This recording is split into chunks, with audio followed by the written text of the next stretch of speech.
Subtract 43.6 from 120 using long subtraction. Line up the decimal points in the same column. Add placeholder zeros so both numbers have the same number of decimal places. We work from right to left and finish one column before moving to the next. In the tens column, 0 is less than 6, so we need to borrow. Borrow 1 from the tens column. 2 becomes 1. Carry the borrow through 1 0. Each cross 0 becomes 9. The 0 in the tenths column becomes 10. In the tens column, 10 minus 6 is 4.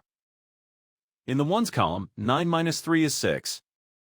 In the tens column, 1 is less than 4, so we need to borrow. Borrow 1 from the hundreds column. 1 becomes 0. The 1 in the tens column becomes 11. In the tens column, 11 minus 4 is 7.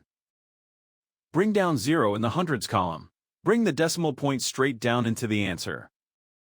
The final result is 76.4.